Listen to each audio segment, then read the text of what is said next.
अंजुम अकील खान ने बाकायदा अपनी इलेक्शन मुहिम का आगाज कर दिया। हाजी गुलफराज खान की रिहाइश गाह से यह आगाज हुआ। हल्का NA46 में अंजुम अकील ने अपने हल्का अहबाब से मशावरती इजलास बुलाया, जिसमें बड़ी तादाद में अमायदीन ने शिरकत की और इत्तफाक राय से अंजुम अकील खान की हिमायत का फैसला किया और कहा अपनी तकारीर में और बातें करते हुए कि इंशाअल्लाह अंजुम अकील खान ये सीट जीत कर मियां मोहम्मद नवाज शरीफ को तोहफतन पेश करेंगे और पार्टी को मजबूत करेंगे। लाल खान साहब यहां पर मौजूद है हमारे साथ, जो अंजुम अकील खान साहब के कोऑर्डिनेटर हैं। लाल खान, आप क्या कहते हैं कि किस तरह से आपने पहले ही निशिस्त में, पहली ही मीटिंग में एक इतना बड़ा जलसा जो हम ये सामने देख रहे हैं, मैं और आप, इसको मुनक्किद किया, लोगों की राय और इसके बारे में आप क्या कहते हैं? आप जी बिस्मिल्लाहिर्रहमानिर्रहीम, अल्हम्दुलिल्लाह अल्हम्दुलिल्लाह। बहुत बड़ा एक प्रोग्राम था और बहुत कामयाबी मिली और तमाम जो हमादीन थे उन्होंने मुतफ़िक़ा तौर पर अंजुम अकील खान के हक में फैसला सुनाया है और एतमाद का इज़हार किया और इस अज़्म का इज़हार किया है कि इंशाअल्लाह अंजुम अकील खान को भारी अक्सरियत से हम कौमी असम्बली में पहुँचाएंगे। और बहुत ही अच्छा रिस्पॉन्स मिल रहा है और मुख्तलिफ इलाकों से हमें फ़ोनें आ रही हैं। ये सिर्फ दही इलाके का प्रोग्राम था, अभी हम शहरों में जा रहे हैं, शहर का प्रोग्राम करने जा रहे हैं। लाल खान, आप शहरों में भी क्या आप इसी तरह लोगों को, ये तो पहली आपकी मीटिंग थी और मैं देखकर हैरान रह गया कि इतनी बड़ी तादाद में लोगों ने शिरकत की है। ये कोई आम अवाम में मीटिंग नहीं थी, बल्कि ये एक अहम ओहदेदारों के साथ मीटिंग थी जो कि दही इलाकों के ओहदेदार थे। अब हम जो दूसरी मीटिंग करने जा रहे हैं वो शहर के जो ओहदेदारान हैं उनसे मीटिंग करेंगे, तो इंशाअल्लाह उसके बाद हम कार्नर मीटिंग की तरफ बढ़ेंगे और अपनी जो इलेक्शन मुहिम है उसको आगे बढ़ाएंगे। आप क्या समझते हैं कि शहर में भी इसी तरह ही पजीराई मिलेगी पार्टी को? बहुत ज्यादा रिस्पांस आ रहा है हमें G9 सेक्टर में, G10 में, G11 में, I10 में और अल्हम्दुलिल्लाह अंजुम अकील खान में 16 माह में वहां पे बहुत सारे काम करवाए हैं, पार्क्स बहाल करवाए हैं।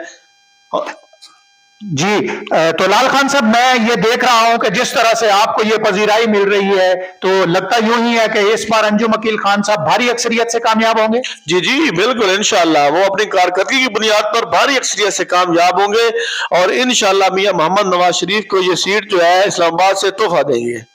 तो आप क्या अपने प्रोजेक्ट्स जो आपने इस्लामाबाद में मुकम्मल किए हैं उनके बारे में लोगों को बता रहे हैं कि आपने क्या क्या खिदमत? जी अल्हम्दुलिल्लाह अंजुम अकील खान ने अपने MNA होने के दौरान भी बहुत से काम करवाए हैं, जैसे कि गैस का पूरा नेटवर्क है और उनके दीगर फ्लाई जो है वो काम भी है। उसके बावजूद उसके अलावा जो अंजुम अकील खान ने शहबाज शरीफ साहब की हुकूमत में 16 माह में काम किया वो रिकॉर्ड तरक्याती काम है, उसमें बहुत से प्रोजेक्ट शामिल हैं। इस्लामाबाद की तारीख में पहली दफ़ा अंजुम अकील खान और वज़ीर-ए-आज़म शहबाज शरीफ साहब ने सफाई सुथराई का निज़ाम जो है वो जारी किया, जिससे आज सारे देहात जो हैं वो साफ़ सुथरे हो रहे हैं और डेली उनकी सफाई हो रही है। दूसरा, जो अंजुम अकील खान ने दही इलाकों में तरक्याती काम करवाए हैं, सड़कें बनवाई हैं, गलियाँ पक्कियाँ करवाई हैं, सीवरेज का काम करवाया है और शहरों में पार्क्स को बहाल करवाया है, पार्क्स बनवाए हैं, ग्राउंड बनवाए हैं, खेलों के ग्राउंड बनवाए हैं, स्कूल अपग्रेड करवाए हैं और 16 माह में इस्लामाबाद में ओवरऑल आप देखें तो मार्गला एवेन्यू बहुत बड़ा प्रोजेक्ट है जो हमारे हल्के में बना है, 11th एवेन्यू बना है, 7th एवेन्यू बना है, जना एवेन्यू बना है और अगर दूसरी तरफ आप देखें तो IGP रोड बना है जो कि हमारे हल्के के साथ मुल्का है और उसके अलावा एक्सप्रेस वे बनी है, मेट्रो बस को शहबाज शरीफ साहब ने 10 दिनों में चला दिया।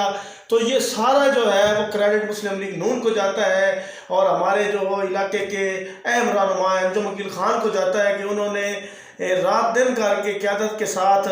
कोऑर्डिनेशन से ये सारे काम करवाए हैं। अभी भी हमारे बहुत से प्रोजेक्ट वो चल रहे हैं, अलेक्जेंडर रोड है और दीगर जो बड़ी बड़ी रोडें हैं वो अभी भी प्रोजेक्ट हमारे चल रहे हैं और दर्जनों ऐसे काम हैं जो किए गए हैं। तो ऐसे लगता है कि आप कामयाबी के लिए बिल्कुल पुरुमीद हैं कि इस बार इलेक्शन में आप कामयाब होंगे। जी अल्हम्दुलिल्लाह, लोगों का बहुत अच्छा रिस्पॉन्स आ रहा है और लोगों की हमारे से उम्मीद